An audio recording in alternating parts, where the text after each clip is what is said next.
পশ্চিমী ঝঞ্ঝা ও বঙ্গোপসাগরে নিম্নচাপের জের ফের পারদ চড়তে পারে এবং আপাতত জাতীয় শীতের সম্ভাবনা নেই, এমনটাই জানিয়ে দিল আলিপুর আবহাওয়া দপ্তর। বুধবার থেকে ফের নিম্নমুখী হবে পারদ। পশ্চিমী ঝঞ্ঝা ও বঙ্গোপসাগরের নিম্নচাপের জের, যার জেরে ফের পারদ চড়তে পারে এবং আপাতত জাতীয় শীতের সম্ভাবনা নেই, এমনটাই জানাচ্ছে আলিপুর আবহাওয়া দপ্তর।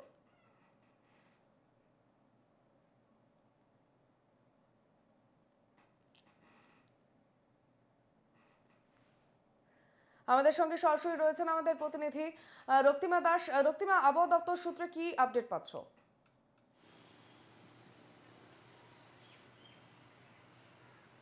দেখো, আপাতত যেমনটা আলিপুর আবহাওয়া দপ্তর জানাচ্ছে যে জোড়া নিম্নচাপের প্রভাব রয়েছে এবং তার জেরে ইতিমধ্যেই শীতে কিছুটা বিরতি দেখা গিয়েছে।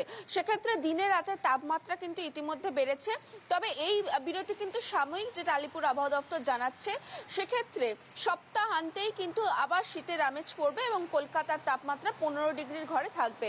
অন্যদিকে পশ্চিমের যে জেলাগুলি রয়েছে সেই সমস্ত জেলায় 10 ডিগ্রির ঘরে তাপমাত্রা পৌঁছে যাবে।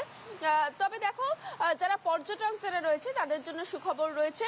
সেক্ষেত্রে আজকেই 48 ঘন্টার মধ্যে দার্জিলিং এবং সিকিম এই দুই জায়গায় তুষারপাতের সম্ভাবনা থাকছে এবং একই সঙ্গে পার্বত্য বেশ কিছু এলাকায় দার্জিলিং, কালিম্পং, জলপাইগুড়ি, আলিপুরদুয়ার এই সমস্ত কয়েকটি জায়গাতে হালকা বৃষ্টিরও সম্ভাবনা থাকছে।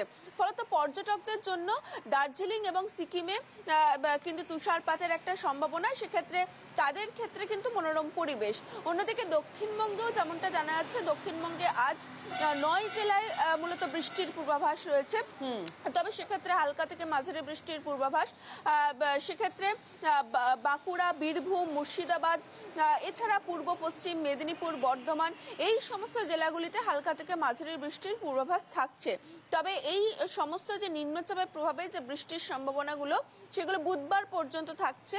বৃহস্পতিবার থেকে কিন্তু ফের পাড়া পতন হবে এবং দক্ষিণবঙ্গ থেকে শুরু করে উত্তরবঙ্গ পরিষ্কার আকাশ থাকবে। বেশ, ধন্যবাদ রক্তিমা।